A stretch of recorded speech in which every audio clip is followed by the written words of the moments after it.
cámara y audio. Así charlamos un poquito de tema de parcial, etcétera, antes de empezar con lo de calibración, ¿sí?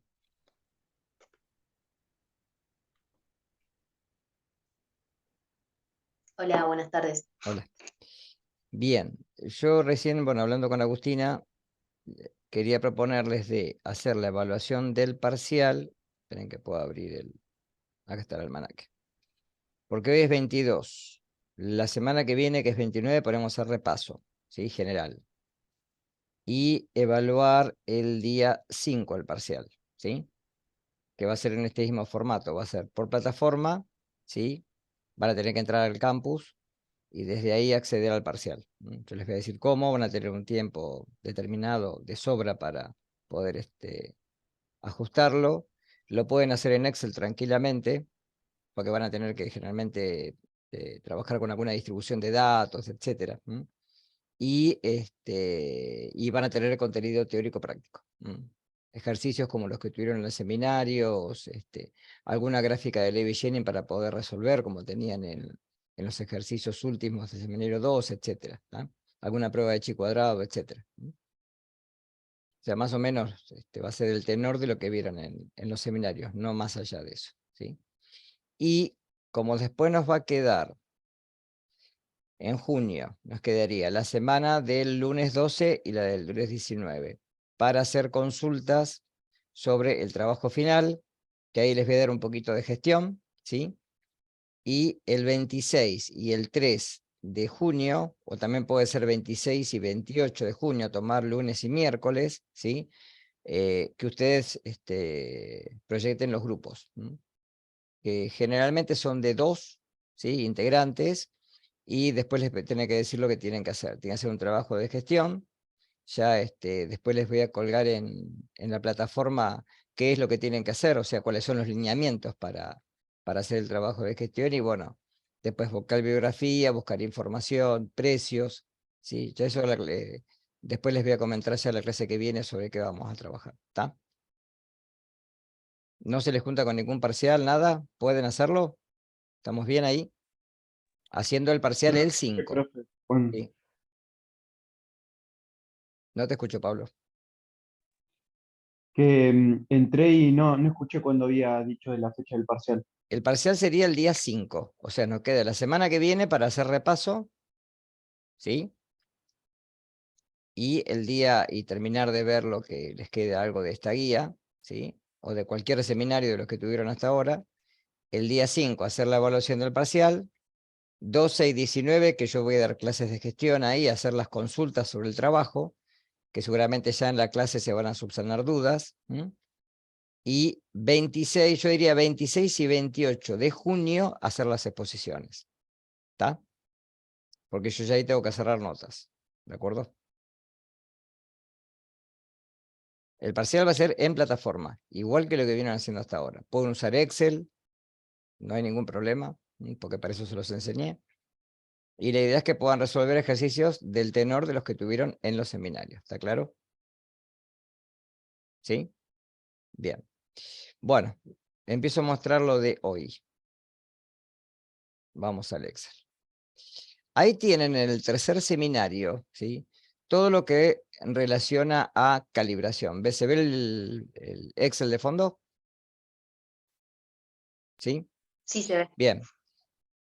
Por ejemplo, si ustedes tienen cualquier método de calibración, generalmente lo que trata de hacer una relación entre una variable, que es la variable independiente, que es la concentración del analito, versus una variable dependiente, que es la absorbancia, ¿sí? Es decir, siempre que tenemos esto, fíjense que estamos hablando de regresión.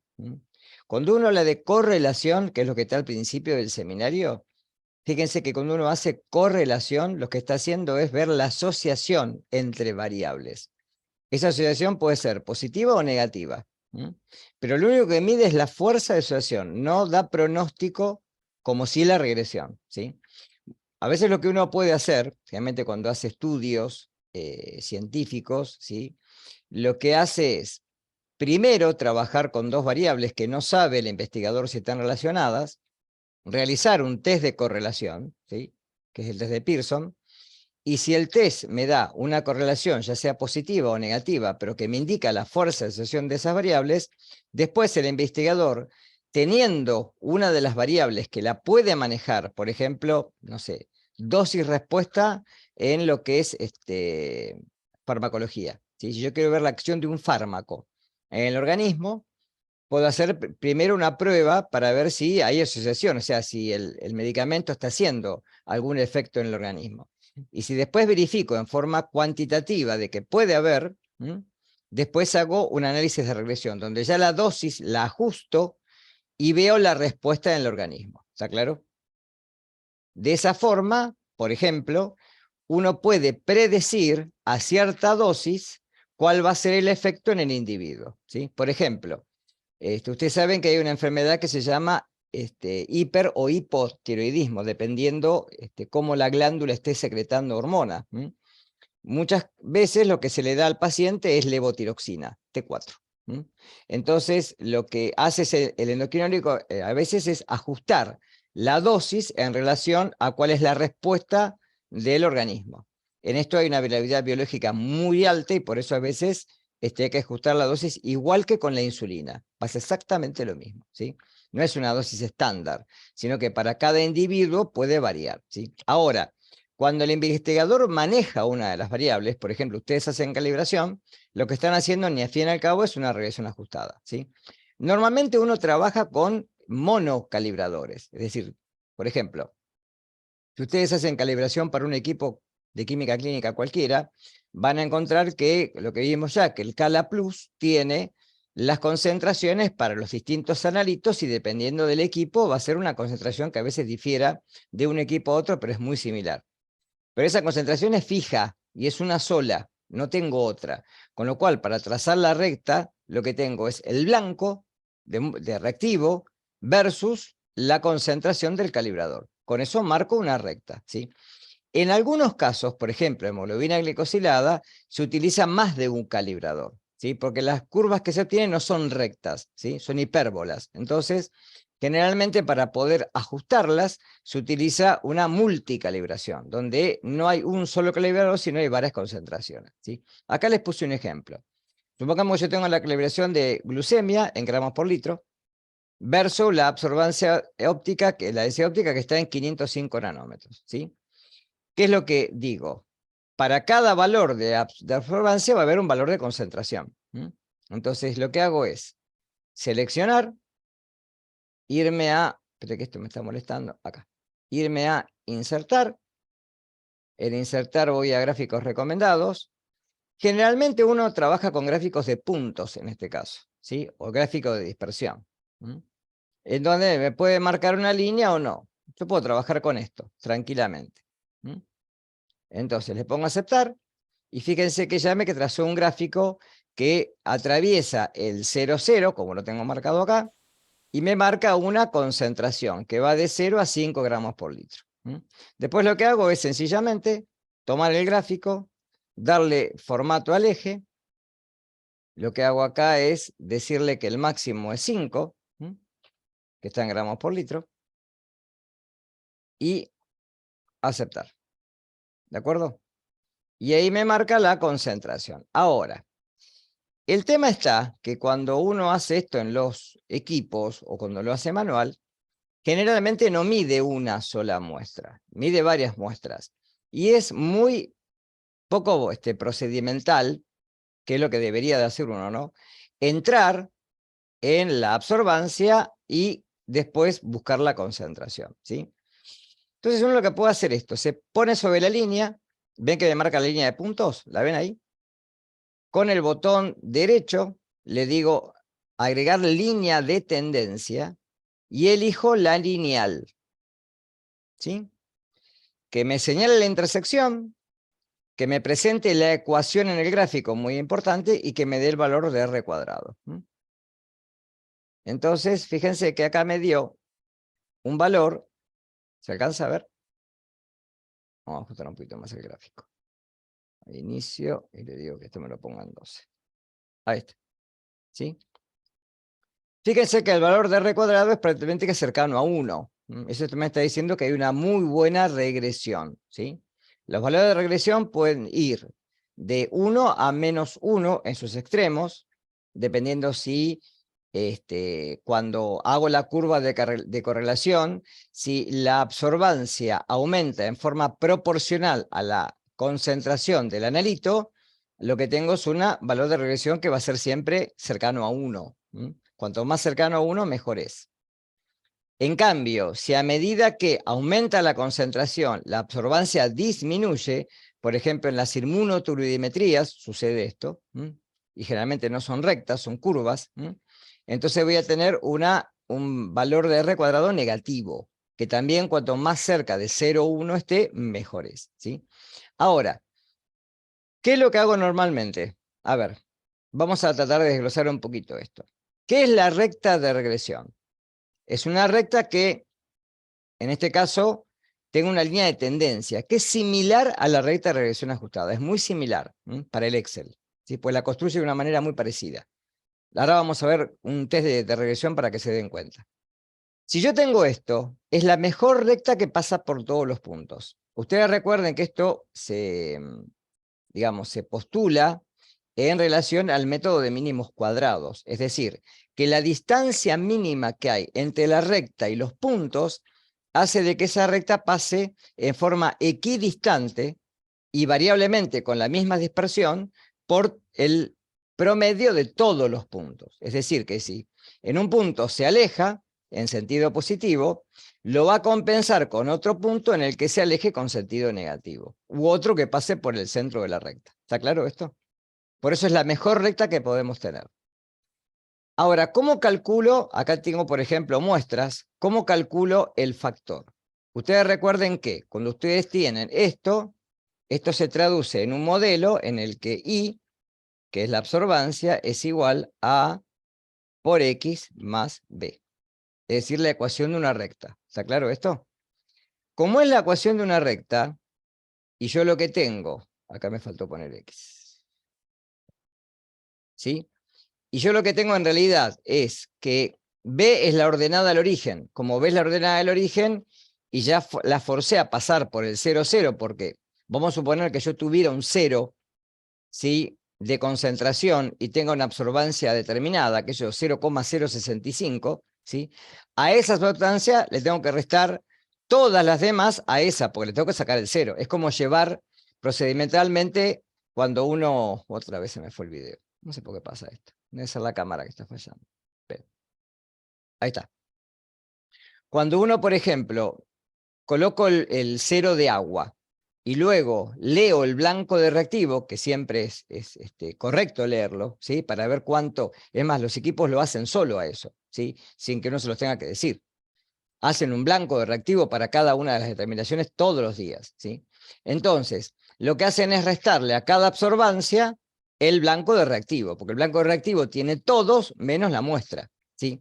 Hay reactivos que son muy cromogénicos, por ejemplo, calcio, magnesio, que tienen blancos de reactivo muy altos, con lo cual eso obviamente disminuye la cantidad de, de posibilidad óptica que tiene el equipo, porque ya me está restando mucho en esa cantidad, la cantidad de emisiones que puede absorber de alguna manera, ¿sí?, en este caso, cuando yo agrego la muestra. Cuando agrego la muestra ya tengo muy poca cantidad para poder absorber, ¿sí?, porque parte ya me lo absorbió el reactivo, que es muy cromogénico. O sea, siempre hay que tener mucho cuidado. Entonces, cuando uno tiene este tipo de condiciones, B desaparece, porque ya lo pasé por el 0, 0. Con lo cual solamente me queda, en esta ecuación, I es igual a A por X. ¿Quién es cada cosa? I es la absorbancia, X es la concentración, y A es la pendiente. Con lo cual, si yo quiero calcular la concentración de la muestra, es decir, X, para una muestra determinada con una absorbancia determinada, va a ser igual a ¿cuánto? A I sobre A. O I por A a la menos 1, que es lo mismo, ¿de acuerdo? A a la menos 1 en realidad es la inversa de la pendiente, es decir, el factor es la inversa de la pendiente. Entonces acá yo voy a poner igual a 1 sobre, y ahí lo tengo, 0,2523. Ese es mi factor. 3,96 y algo, que lo puedo redondear a 3,96. ¿Queda claro esto? ¿Hasta acá alguna pregunta? ¿Ninguna? ¿Qué hago después? Multiplico a la absorbancia, o sea, la muestra desconocida, por el factor. Como el factor es siempre el mismo, lo fijo en fila de columna con F4. Y después traslado todo hacia abajo. Con lo cual, directamente me dio el resultado que tiene que tener. ¿Qué puedo hacer con Excel? ¿Sí? Para no tener dudas. Me voy acá, me voy a formato y le pongo formato condicional. Formato es el... Esperen, ¿a dónde estaba?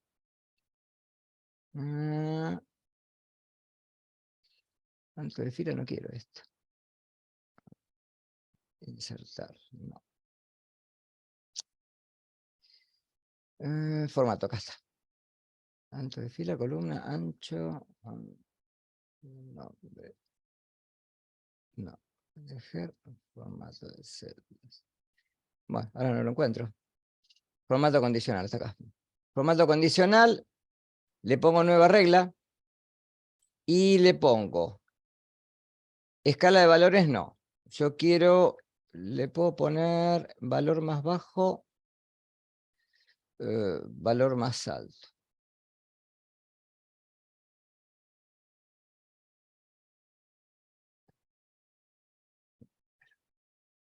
Le puedo poner valores que están entre 0 y 50. No, vamos a poner valores más altos.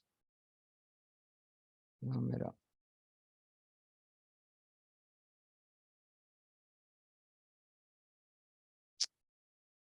Bueno, ahora se me fue.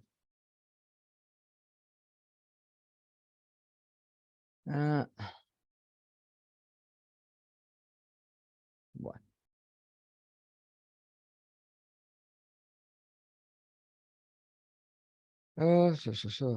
Valor más alto.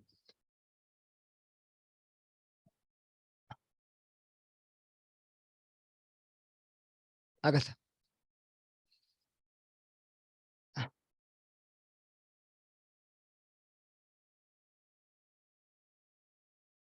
Aplicar un formato únicamente a valores únicos duplicados. Acá está. Valor de la celda.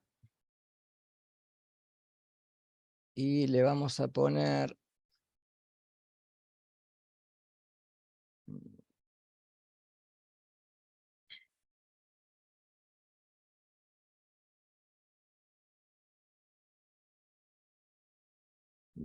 Formato, le voy a poner en negrita.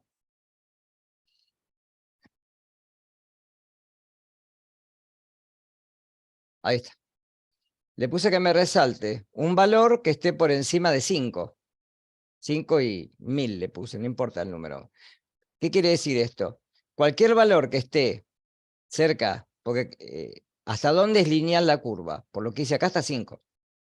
Entonces, como sé que hasta 5 es lineal, cualquier valor que esté superior a 5, le puedo poner menos si quiere, si ustedes quieren. Le puedo poner 450, por ejemplo, para verificar qué valores serían, digamos, para diluir. En este caso, 816 es para diluirlo. ¿Está claro?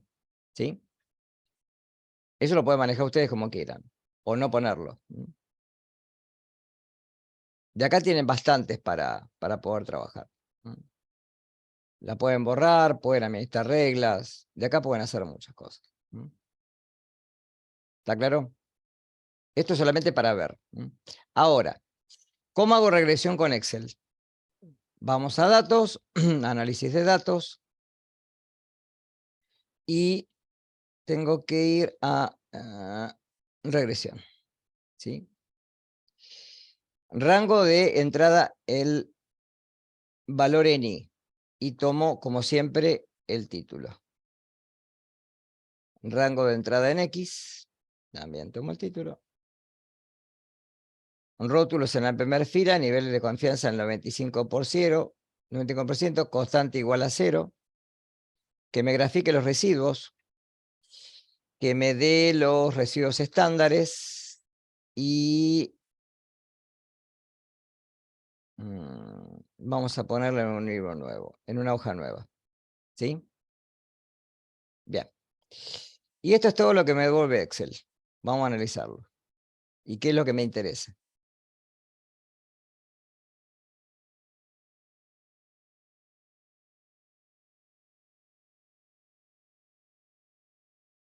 Bien. ¿Se ve todo lo de fondo? ¿Lo alcanzan a ver? Bien. Acá tienen el coeficiente de correlación múltiple y el de determinación, que prácticamente son similares. El R ajustado, que está cerca de 0,80, está bien. Y lo que más me importa de esto son estos dos valores. El valor de F y el valor del F crítico. El valor de F tiene que ser muy superior a el valor de 1, ¿sí? Porque si tengo un valor bajo me está diciendo que las varianzas entre sí, entre y dentro, porque recuerden que el coeficiente de regresión es muy parecido a la ANOVA. Entonces lo que está viendo es qué pasa dentro de lo que ocurre en X en relación a lo que ocurre en Y. Cuanto mejor explique el gráfico de regresión y los parámetros de regresión a X, en relación a Y, mejor es. Entonces, un valor de F alto, ¿sí?, es significativamente importante. Cuanto más alto, mejor. Y el valor del F crítico tiene que ser menor a 0,05. Fíjese que acá me da 7,55 por 10 a la menos 11. O sea que explica muy bien la curva. Acá tengo lo mismo que vimos recién. Fíjese la intercepción en 0. Por eso no tiene error típico ni ninguno, porque no se puede dividir por 0, obviamente. Y acá tienen la pendiente. 0,253, que es la misma que obtuvimos del otro lado. Acá me va a dar los residuales, o sea, cuánto se ajusta la curva en relación a los residuos. Y por acá arriba, a ver si me hizo el gráfico. Pues yo se lo puse, pero no sé si me lo hizo, no importa. Ahora después lo hacemos. Le puse que me lo hice, pero bueno, capaz que lo de tilde no me di cuenta.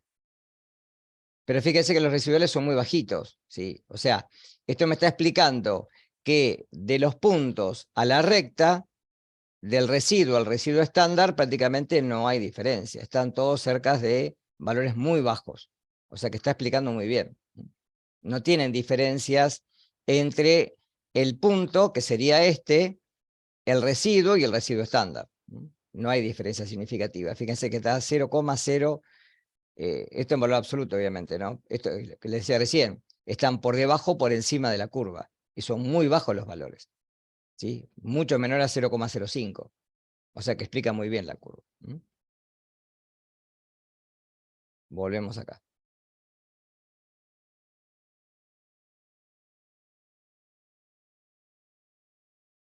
Bien. Este ejemplo, ¿se ve? El que hicimos recién. Explica también por qué la utilización sí o sí de los dos controles. Fíjese que yo tengo la curva de calibración. Utilizar un nivel y utilizar otro nivel me da la garantía de poder ampliar el rango de los controles. Con lo cual esta nube ahora que tengo acá explica por qué si utilizo un nivel y utilizo el otro y los dos me dan cercanos a la media, lo que me está midiendo es cómo está la recta de calibración en relación a los controles. Porque puede pasar, por ejemplo, vamos a insertar una forma, una línea. Puede pasar esto también, ¿no? Miren.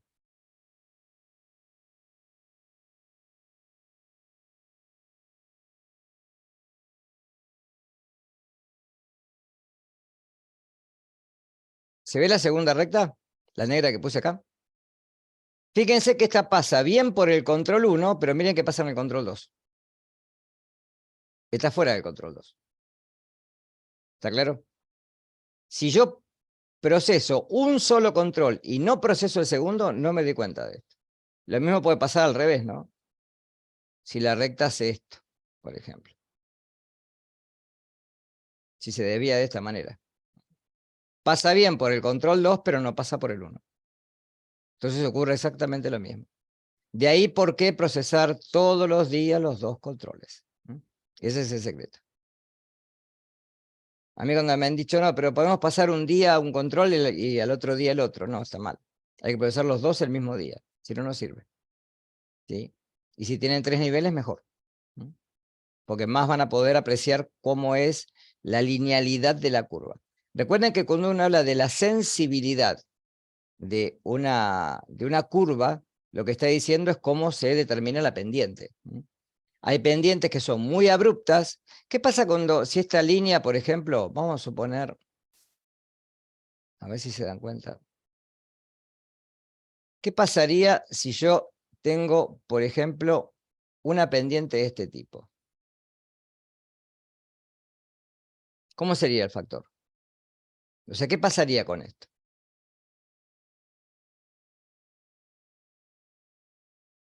Si tengo una pendiente de este tipo, en vez de tener pendiente de este tipo, que es una pendiente prácticamente casi de 45 grados, ¿no? Recuerden que esto es trigonometría. Si yo tengo una pendiente que cruza bien en diagonal entre las dos ejes, abscisas y ordenadas, ¿sí? Hay una proporción directa entre lo que es la absorbancia y la concentración. O sea que el aumento es paulatino. ¿Qué pasa en este caso? Vamos, tiren ahora, si no, no van a aprender. Una variación pequeña, digamos, de concentración va a generar una gran variación en la De absorbancia. absorbancia, exactamente. ¿Está? Y al Sería revés, más sensible, ¿o no? claro. Y al revés podría pasar esto, ¿no? ¿Está claro? Estas son las curvas típicas de ultravioleta. Como ustedes miden en UV, está pasando esto. Fíjense que una reacción, por ejemplo, de transaminasa cinética, ustedes no ven cambios de color. ¿Sí? El equipo lo detecta, ¿por qué? Porque tiene una alta sensibilidad al poder medir. Por eso ustedes recuerden que cuando ustedes tienen un equipo, un fotocolorímetro, un espectrofotómetro, que la lámpara tenga una buena cantidad de emisiones por segundo es totalmente importante, porque cuando se pierde esa sensibilidad es cuando la lámpara no puede dar una cantidad de emisiones que sea detectada por el fotodetector y ahí comienza a estar en problemas. ¿Está? Ustedes recuerden que la lámpara tiene una cantidad de usos, de horas uso. Entonces, si yo, por ejemplo, los equipos automatizados que están en los hospitales se ve frecuentemente esto. Cuando, por ejemplo, están a la mañana, están trabajando y se dan cuenta que las absorbancias comienzan a dar cualquier cosa. Y hacen un FCC, que es un factor de corrección del fotómetro, y lo que encuentran que ya la sensibilidad que tienen desapareció y están midiendo cualquier cosa. Entonces tienen que cambiar la lámpara. ¿Está claro esto? Eso siempre hay que mirarlo, siempre. ¿Quedó claro esto? ¿Por qué? Entonces, ¿seguro? Bien. Vamos a otro ejemplo. Vamos acá. Acá tenemos otro. A ver. Tengo en miligramos por decilitro, que puede ser colesterol, cualquier cosa. O fosfatasa no, fosfatasa no, encima no. Colesterol, puede ser creatinina esto, en miligramos por decilitro y una absorbancia a 410. Entonces, lo que hago es tomar, insertar.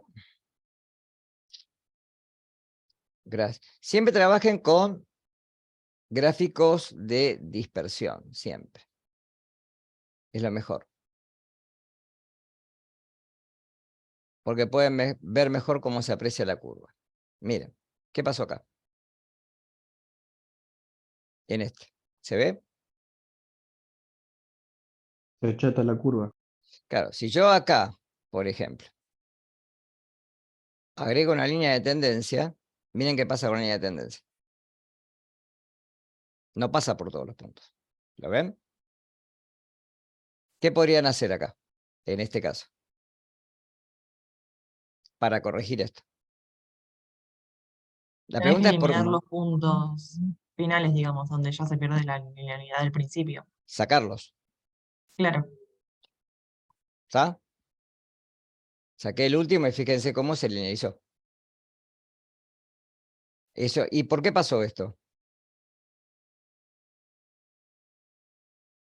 ¿Por qué ocurriría esto? ¿Por qué les parece? ¿Qué estaría pasando para que ocurra esto?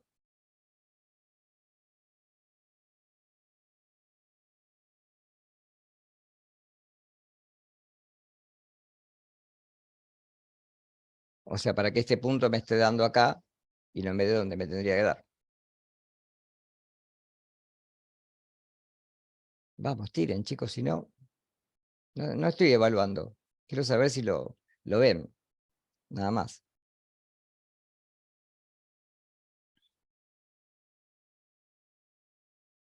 ¿Se entiende lo que estoy preguntando, no? O sea, ¿cuál es la causa química o bioquímica por la cual esté ocurriendo este fenómeno?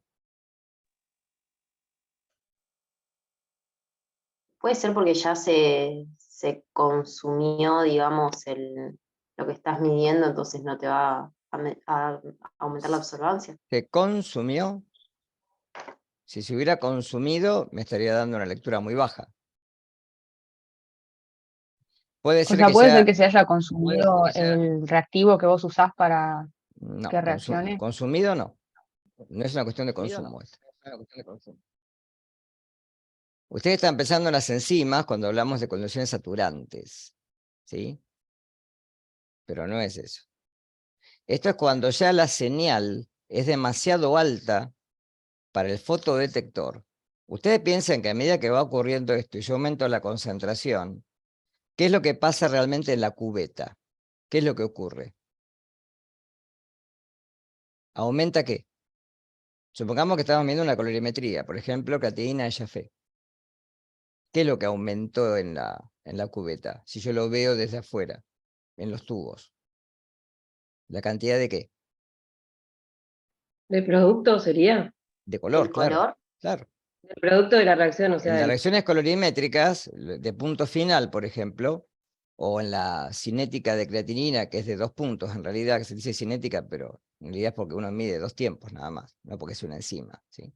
Entonces, uno lo que mide es color final, ¿sí? Por eso son técnicas de punto final. Entonces, lo que estoy midiendo acá es color. Como ya es tanta la cantidad de moléculas que hay dentro de la cubeta que han generado ese producto, que es un cromóforo, o sea que me está dando un color, ya el equipo no alcanza a poder detectar las variaciones de concentración. ¿Está claro? No es una cuestión de saturación, es porque ya hay tantas moléculas que la luz no puede pasar. ¿Sí? Por la ley de Lambert-Eaton, fíjense que la absorbancia es proporcional a la concentración en este caso. ¿Sí? Hay una reacción logarítmica ahí. Pero en este caso yo lo que veo es que ya no pasa más luz.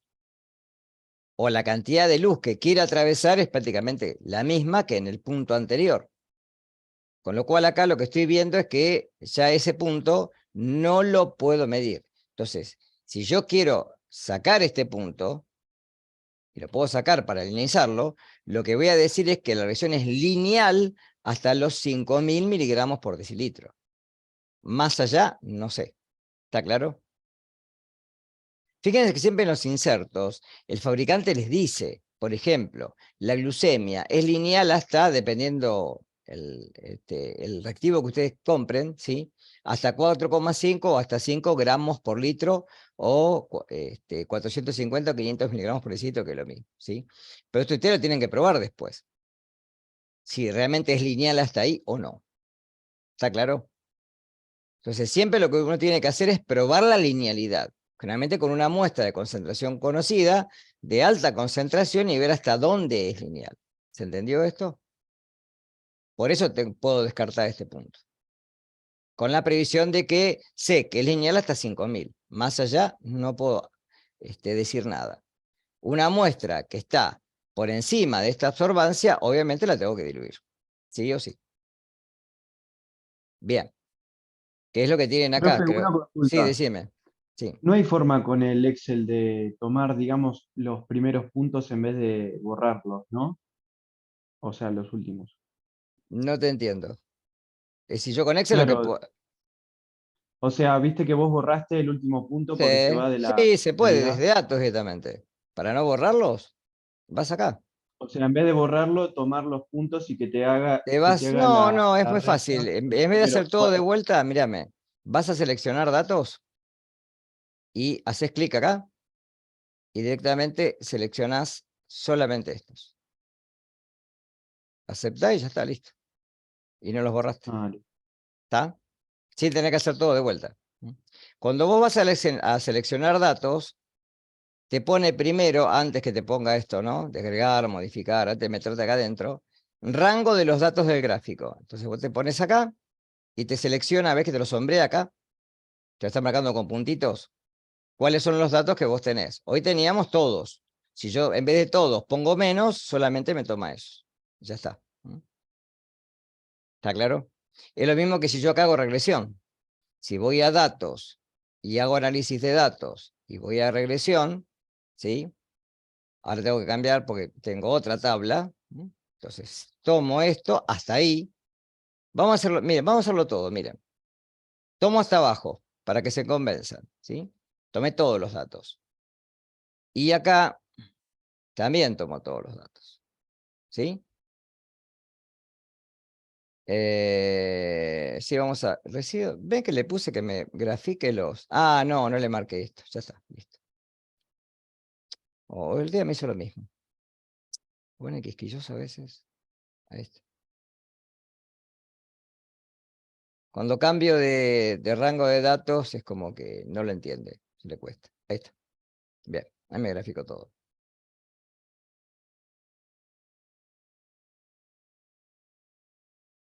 Esto para que se convenzan lo que les dije hoy.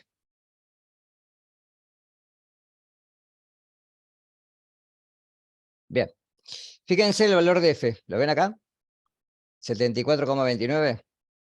Igual el valor de F crítico es bastante alto. Es bastante bajo, creo. Digo, no es un valor para despreciar. Pero la situación se puede mejorar. Vamos a ver. Entonces, voy otra vez. Y voy a análisis de datos. Regresión. Y ahora le voy a decir que me tome todos menos el último.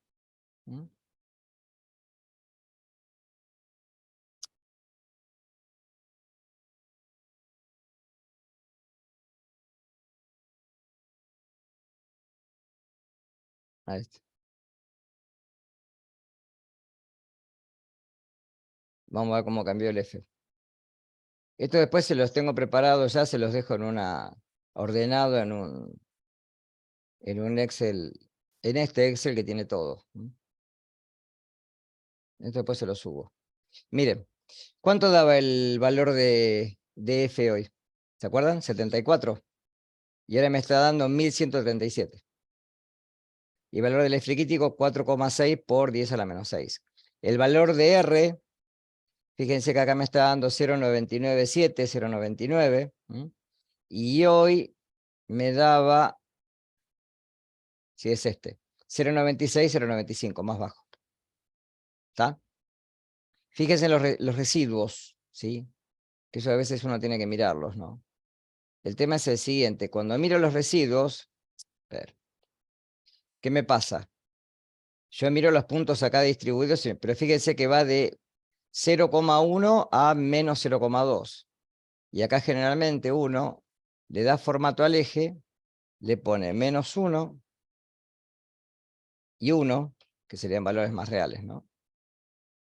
Y fíjese cómo cambia. ¿Ve que los puntos se alinean sobre el eje? Como si fuera una suma de cuadrados. ¿Está? Entonces siempre los residuos tengo que mirarlos también. Que después me los da acá abajo, ¿no? Acá me da el valor de los residuos. Y acá me da también la pendiente.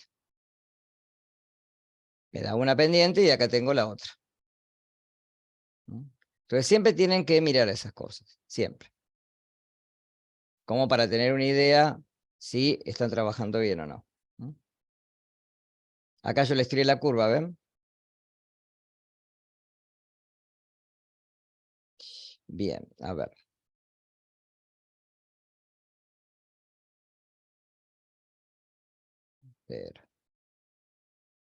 Ahí está. ¿Quedó claro entonces esto? ¿Por qué sacar este número y todo? Y después nos puede pasar que tenemos un caso así, que es un tercer ejemplo, ¿no? Vamos a suponer que tengo estos valores y digo, vamos a hacer una curva de calibración a ver qué pasa.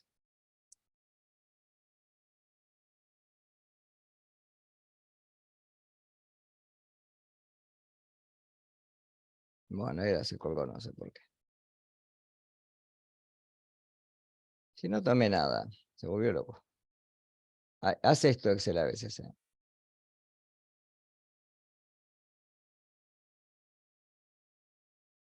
Buah, ¿qué me dice? ¿Para crear un gráfico? Seleccione. Sí, bueno, pero no quiero, lo puedo hacer después. Buah, no importa. Voy acá, todos los gráficos.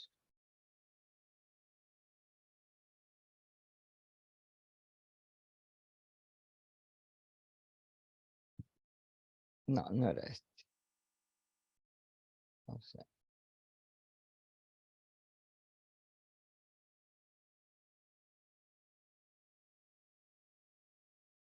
esperen, ¿eh?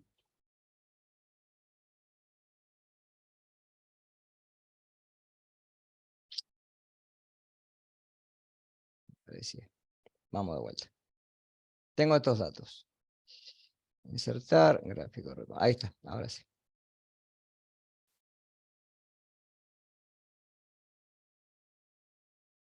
Miren. Tengo estos datos, pero ¿qué pasa?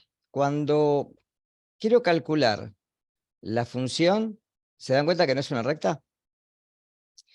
Uno lo que puede hacer y estar tentado de hacer es esto. Si voy acá, agrego línea de tendencia y le puedo poner polinómica. Y fíjense que me dio una línea de tendencia polinómica, está bien. O sea, no es lineal, ¿ven? Voy a la intersección, presento la ecuación del gráfico, perfecto. Pero ¿qué pasó? Miren, ¿cómo es la pendiente que me da? Ya no es una línea, ¿qué es? Polinómica. O sea, ¿qué? ¿Pero qué? ¿De la polinómica qué es? Porque fíjense que tiene forma elíptica. Es una parábola. Es la mitad de la parábola positiva, obviamente, ¿no? Una ecuación cuadrática, ¿sí? Con lo cual ya se me complica poder resolverla, porque no la puedo linealizar. Una forma de hacer eso es transformar, ¿sí? Y acá tienen que probar. No hay una regla definida. Pueden utilizar raíz, logaritmo. Va a depender de cuál es la función que tengan acá. Como acá es una cuadrática y ya me di cuenta, lo que hago es aplicar la operación inversa, que es la raíz, ¿sí? Entonces, yo apliqué la raíz, ¿ven? Le dije que me estableciera la raíz de cada uno de los números y lo que hago ahora es insertar un gráfico recomendado. Vamos acá otra vez. Y aceptar. Y fíjense que ahora que me dio. Ahora me dio una hermosa recta. ¿Sí? Y ahora ya me dio una pendiente también, con la cual trabajar. 0,0004.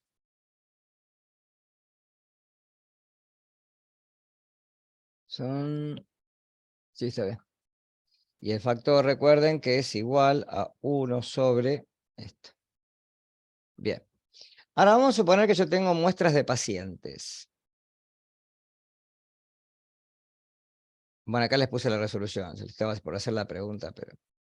¿Cómo hago para utilizar este factor? Porque yo acá tengo absorbancias.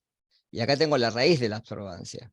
Entonces, si tengo las absorbancias de las muestras como tengo acá, lo que tengo que es transformarlas.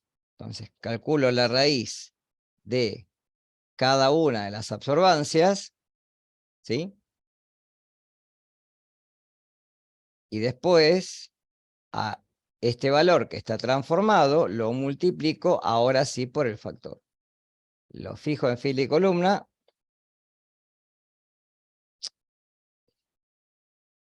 Inicio. ¿Qué me hizo?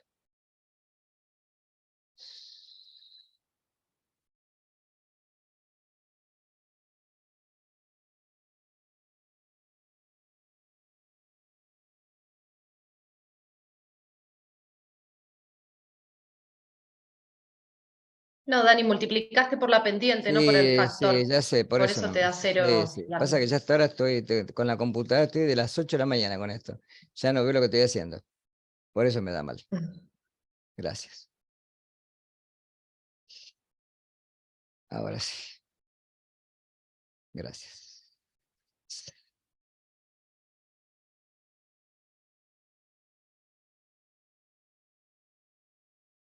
Tiene que sacarla. Y después, bueno, redondeo dependiendo de lo que tenga en. Y ya está. ¿Está? Entonces, siempre que tengan que hacer una transformación, transforman la variable que transformaron, generalmente lo transforman las absorbancias, para que después les dé una recta. Yo acá les puse después, para que analicen, acá tienen otro ejemplo. Después mírenlo a esto. Acá tiene una transformación. Esto lo hice con 1 sobre. A veces uno tiene que probar. Si son de este tipo, generalmente, que son inversas, generalmente es como, ¿ustedes se acuerdan de cuando vieron leyes de los gases? Allá en química. La presión y el volumen, que son inversamente proporcionales, a medida que el volumen aumenta, la presión disminuye o viceversa. Entonces, bueno, si uno calcula 1 sobre B, me da una recta. Entonces lo que hice fue hacer eso. Pero bueno, eso lo tienen que testear ustedes. Ahí en el seminario que yo les pasé, en el 3, tienen varios ejercicios para hacer de calibración. Así que yo les invitaría esta semana a que traten de resolver esa guía, y de última ya la semana que viene hacemos consulta de todo, de lo que tengan que preguntar. ¿Sí? ¿Estamos con esta entonces, más o menos? Después esto lo termino de corregir y se lo subo a la plataforma. Todo el archivo. Acá tienen todo, ¿eh? Tienen resuelto desde los primeros seminarios. En todo resuelto parte por parte. Todos los controles, ¿sí? Fíjense que acá les puse todas las gráficas que tenían que hacer, las de suma acumulativa, están todas. Revísenlas. Las tablas tetracóricas que tenían para hacer lo de parasitado y no parasitado, dependiendo de la sensibilidad.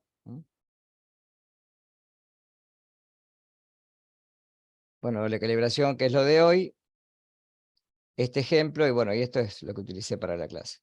No pasa nada con esto. ¿Estamos? ¿Sí? Yo después se lo subo y ya les queda esto en la plataforma. ¿Preguntas hasta acá? ¿Alguna?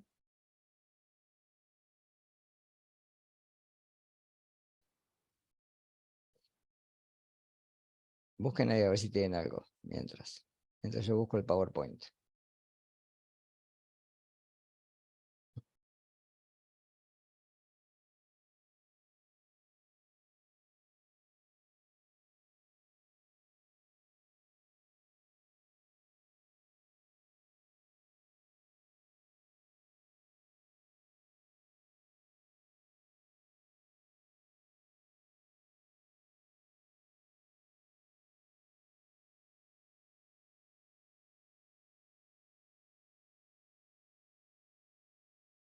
Bien. Bueno. Si no hay preguntas, entonces avanzo. Bien, vamos a ver un poquito ahora lo que es el control de calidad externo. ¿Se ve el fondo, el PowerPoint? Sí. Sí, sí. Bien. ¿Qué es el control de calidad externo? Por lo que ya vimos nosotros en forma interna, cuando hacemos el control de calidad interno, es decir, procesando los controles, haciendo a veces pruebas ciegas, es decir, generalmente uno a veces en el día puede pasar un control y ver qué pasa, o una muestra problema y ver qué sucede. Solamente lo que podemos ver con eso es la precisión, solamente, ¿sí? Ahora, para poder ver exactitud, necesitamos un control de calidad externo, es decir, una matriz que normalmente es sérica, ¿sí? Por una cuestión de que trata de reproducir de forma fiel cuál sería el valor de la muestra en relación a lo que estamos informando nosotros, y poder ver cuán cercano a la media estamos de la media real, o de valor real, que nunca vamos a conocer. Ustedes recuerdan que en este tipo de pruebas diagnósticas, uno generalmente, cuanto menor sea el coeficiente de variación, quiere decir que mejor está tratando de estimar la precisión, ¿sí? O sea, achicar esa brecha. Pero para ver la exactitud, sí o sí tenemos que tener el control de calidad externo, ¿sí?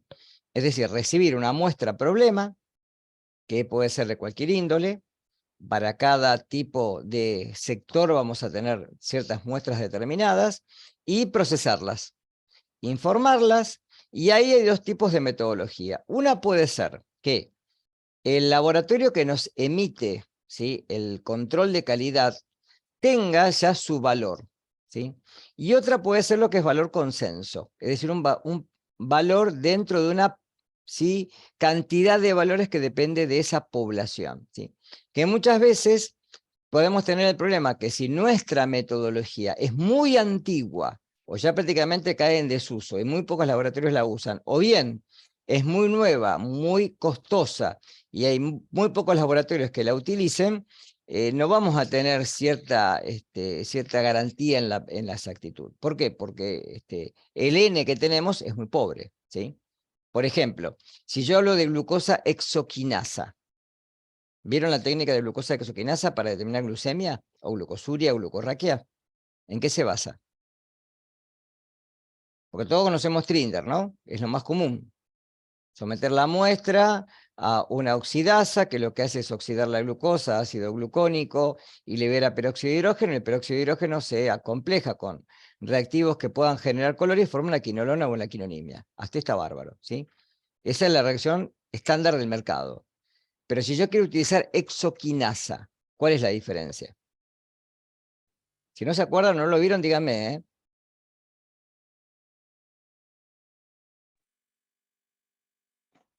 Lo vimos, pero yo no me lo acuerdo. Bueno, Perdón, utiliza una ¿qué? reacción de tipo V. Esa es la diferencia. Entonces, ¿qué les parece? ¿Más o menos sensible? Por lo que vimos recién.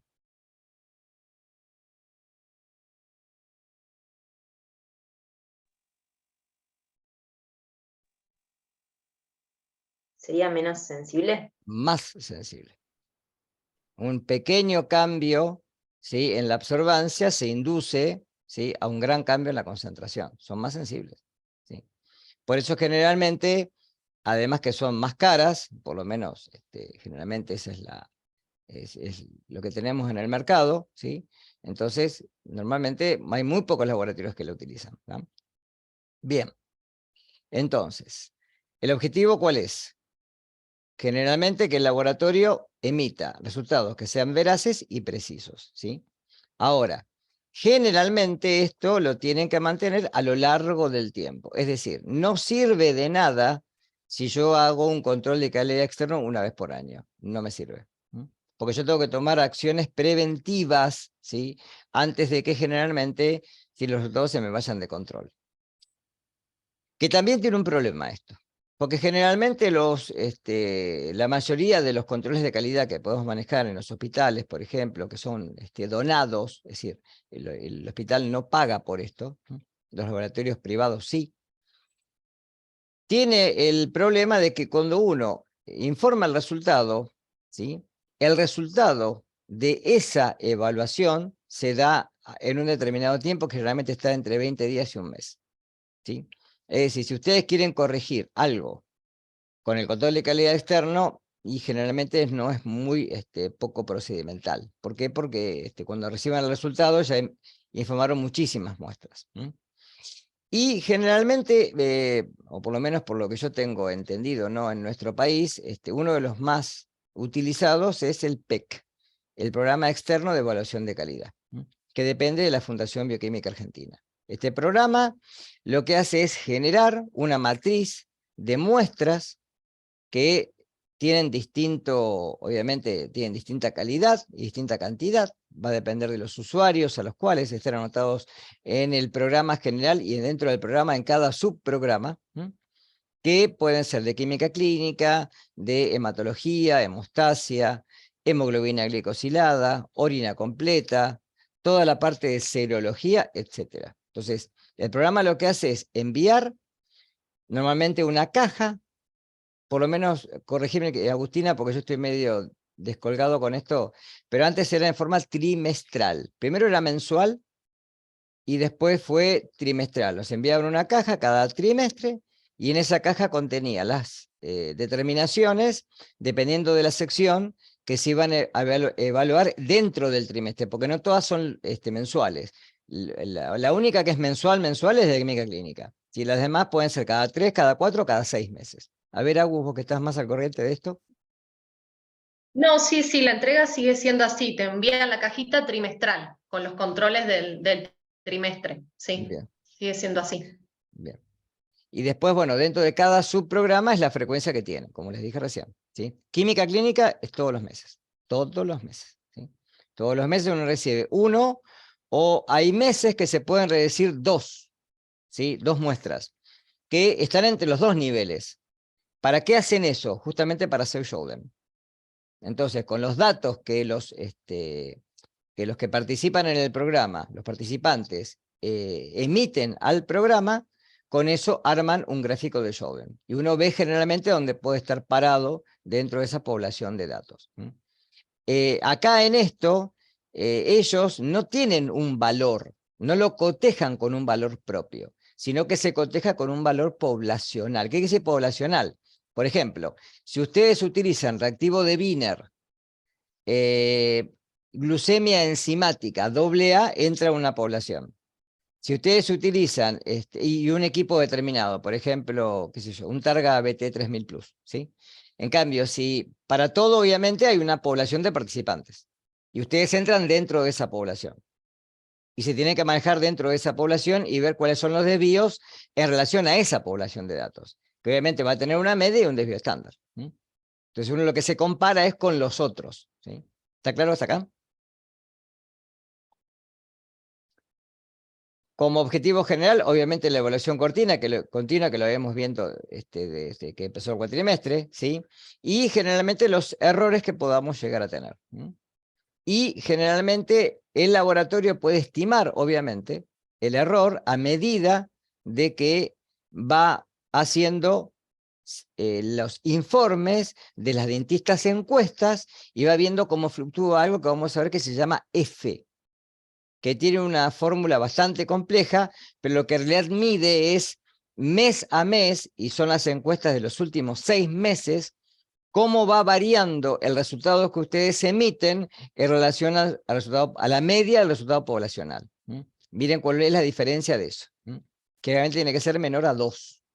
Va de 0 a 2, que sería el óptimo, y ya mayor de 2, ya hay que tener cuidado, porque generalmente cuando estamos en mayor edad estamos en problemas. Generalmente es lo que tiende a que los laboratorios participen dentro del programa y que encuesta tras encuesta vaya viendo cuál es la performance que tienen dentro de su laboratorio. Y obviamente con esto lo que hay que hacer es capacitación. Capacitar al personal de que el control de calidad externo es necesario, porque además cuando ustedes reciben la caja, tienen las distintas muestras y van a ver que en el programa, cuando entran, van a tener generalmente las fechas en las cuales tiene que realizar el informe, que generalmente cuando uno va a los congresos, generalmente ellos recomiendan no informar todo el último día, porque generalmente la plataforma está saturada y a veces no pueden entrar los resultados. O sea, hacerlo con tiempo. Como ustedes ya reciben el trabajo para 3 meses, lo pueden programar y hacerlo con tiempo. ¿Cómo se estima el error? Como dije recién, van a comparar el resultado obtenido por el laboratorio con un valor asignado al material de control para lograr el error cometido. El valor estimado se puede estimar de varias formas. Valor de consenso general, que es lo que hace el PEC. Un valor de referencia, que es un valor que ya tiene el laboratorio.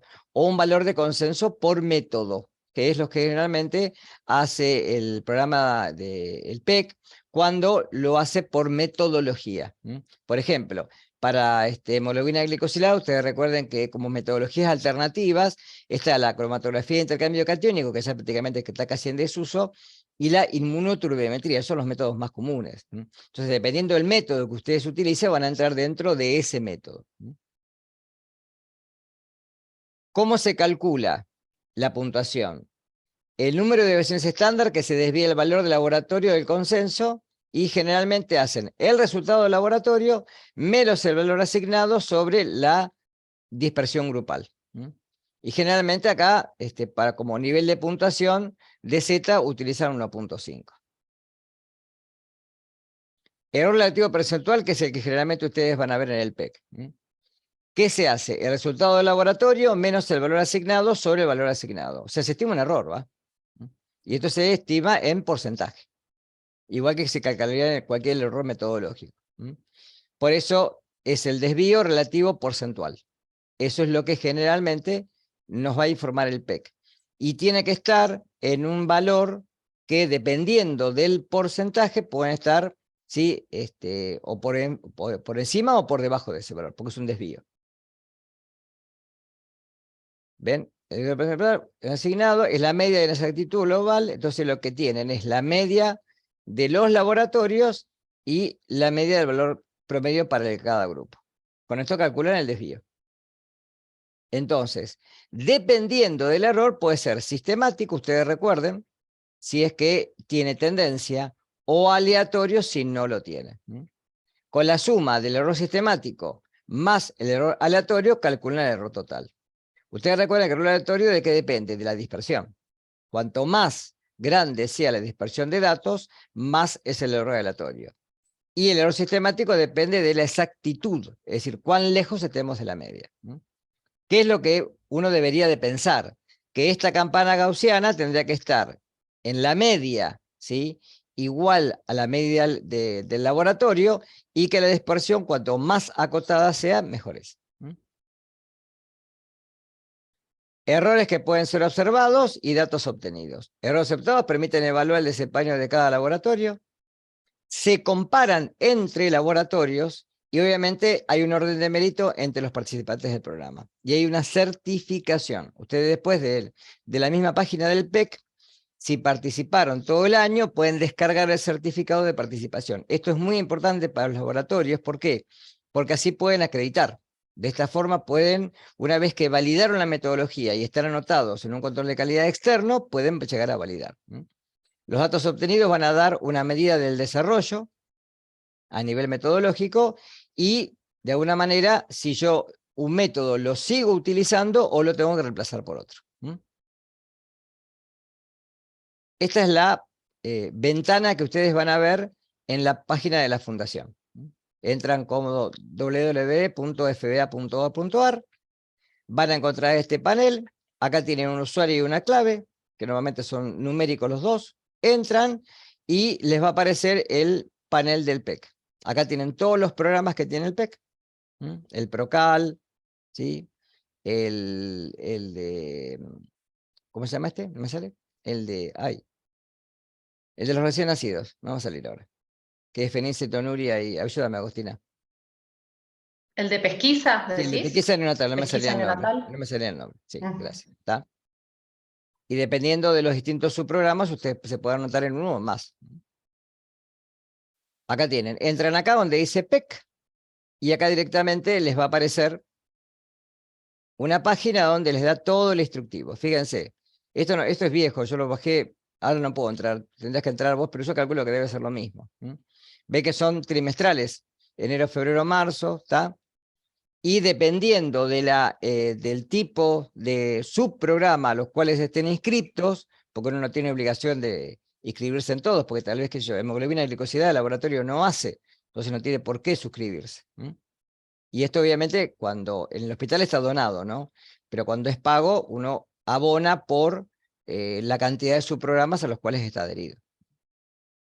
Acá tienen todos los subprogramas, que ahora debe haber alguno más seguramente. Autoanticuerpos, hematología, hemoglobina glicosilada, toda la parte de serología, como les dije hoy. Esto es muy importante, por ejemplo, para el materno, por toda la parte de screening que se hace en la embarazada, tamizaje cada 3 meses. La BDRL que se hace aparte de la serología. Micología, química clínica, que esto es todos los meses, acá tienen, ven las encuestas, las fechas topes.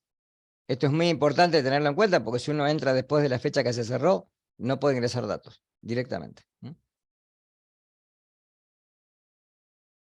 Generalmente, bueno, para química clínica me da el ingreso, acá tiene el número del laboratorio, que es el número, como si fuera la identidad del usuario, el número de encuesta, el lote, la fecha tope de ingreso, y me da una tabla de códigos para poder verificar dónde estoy trabajando y con qué estoy trabajando, y acá puedo ver el informe, Cuando ya aparece esto, me aparece tildado y uno ya puede ver el informe de la encuesta anterior. Así se cargan, fíjense, por ejemplo, Analito, la marca del reactivo, el equipo, el instrumento. Esto hay que cargarlo todo una sola vez a mano, y cuando se cambia el equipo, cuando se cambia el reactivo, hay que cambiar todo otra vez. Acá se informa la longitud de onda y el resultado, por ejemplo, gramos. Aquí hay que tener mucho cuidado, porque, por ejemplo, fíjese el colesterol, se informa en gramos por litro, y uno a veces en el hospital trabaja en miligramos por decilitro.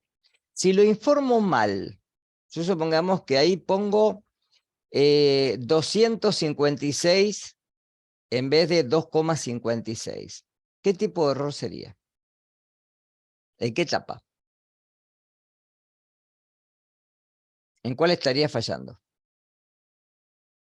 En la posanalítica. En la Posanalítica. posanalítica. En la posanalítica, ¿está claro? Porque es para, lo tendrías que validar a esto, en Claro. ese momento. Pero, por ejemplo, el que está cargando no se dio cuenta, no lo pasó de unidad y lo informa en la unidad que está trabajando y lo pone en miligramos por decilitro. Pero es posanalítico, no es analítico. No es que medí mal o hice algo mal en la fase. Ojo, esto contempla las 3 etapas, fíjense. ¿Por qué la etapa preanalítica? Porque yo lo que recibo es un vial acá. Un vial como el de los controles. Y me dice que tengo que rehidratarlo con una pipeta de doble aforo, etcétera, etcétera, etcétera. Igual que un control. Y después procesarlo.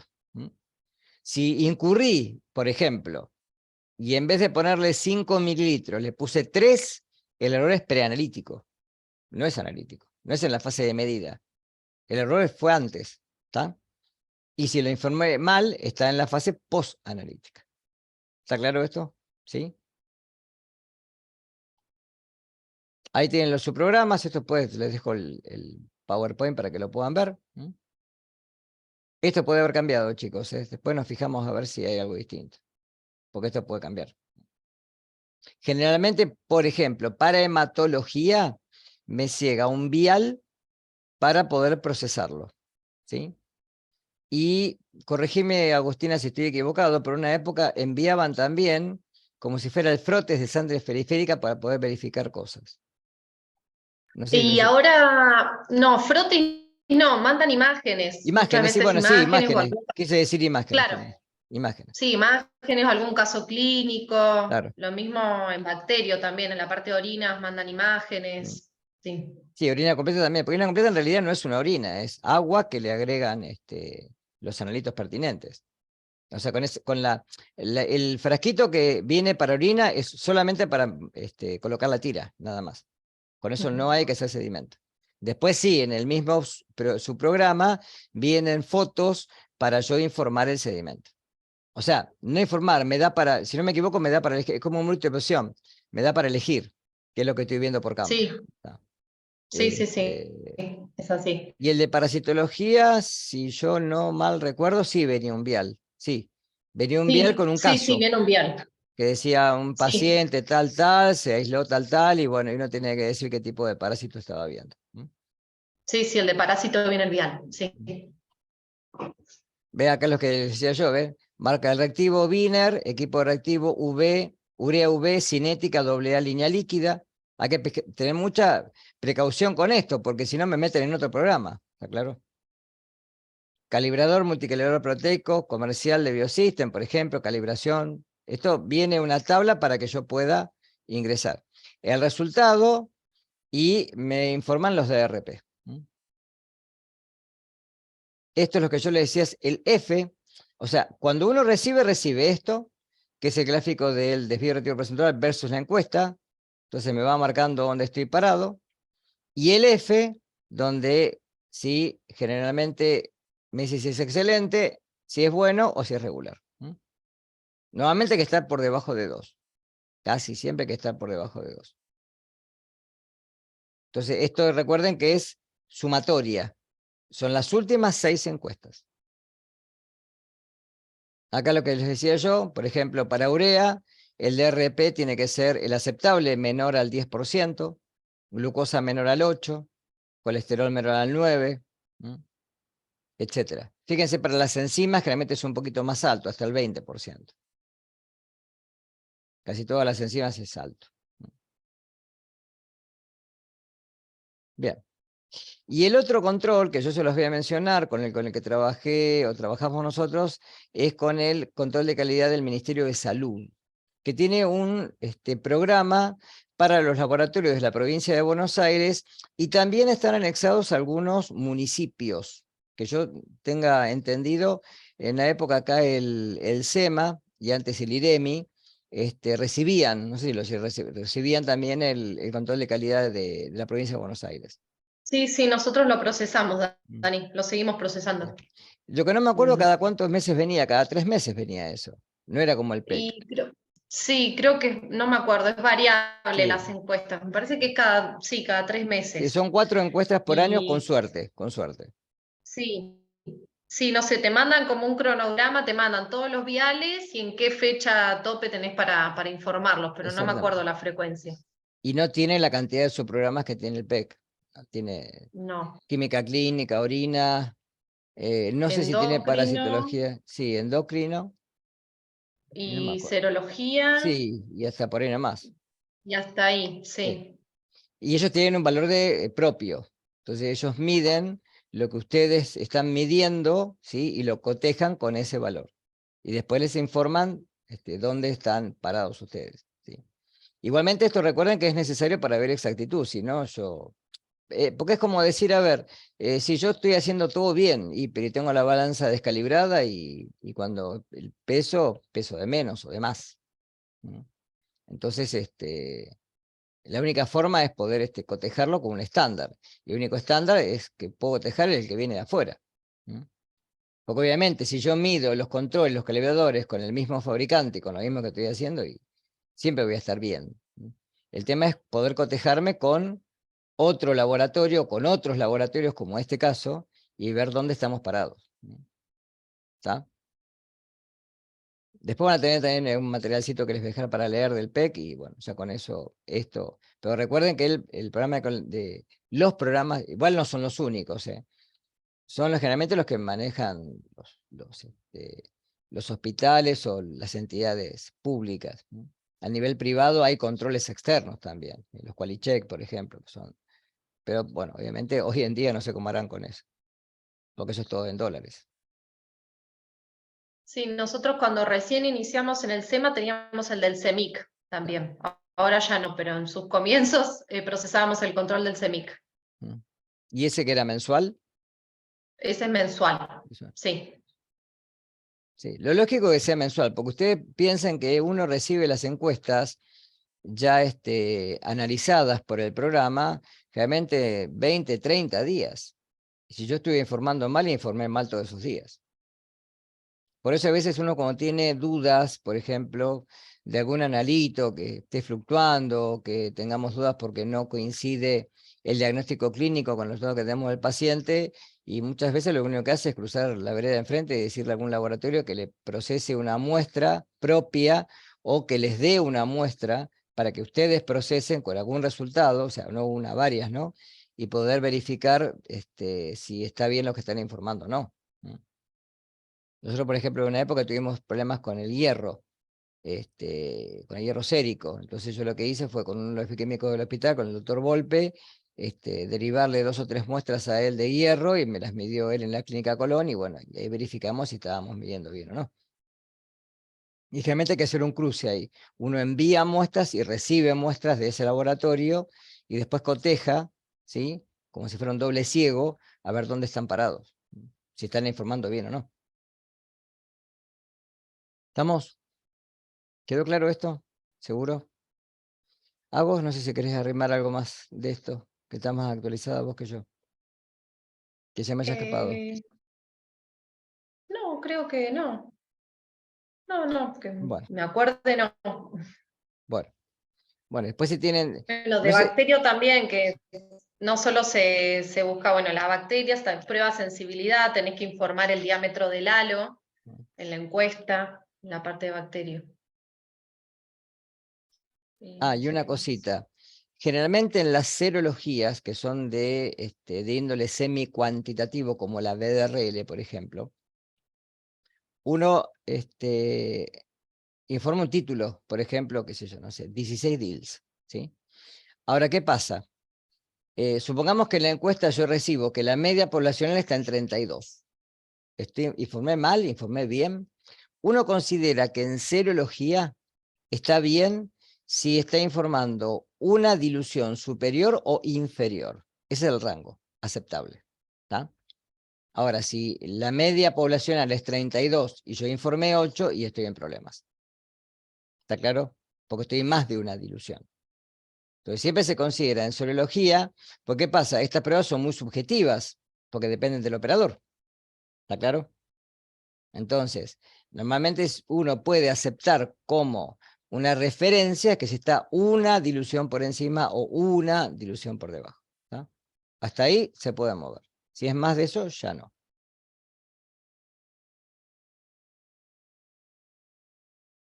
Eso para que lo tengan en cuenta.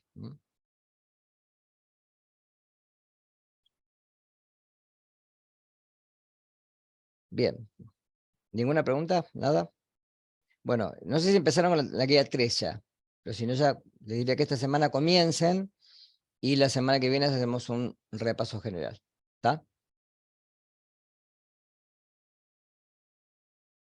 Cualquier cosa, tienen la comunicación también por WhatsApp, por cualquier inconveniente que tengan en la semana. Pero vayan avanzando con esa guía y fíjense si tienen... Yo después, hoy en esta semana, hoy no creo. Mañana pasado les subo este archivo de Excel a la plataforma y tienen todo para controlar, por cualquier cosa. ¿Sí? ¿Agos? ¿Algo más que te ocurra decirles? No, creo que no, Dani. Bueno, después les dejo la grabación y estamos. Y nos vemos la semana que viene. ¿Sí? Ya nos queda poquito.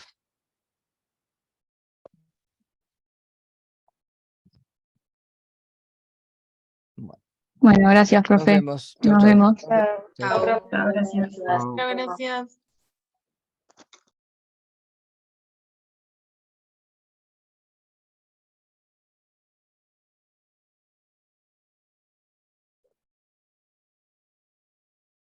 Ahí está.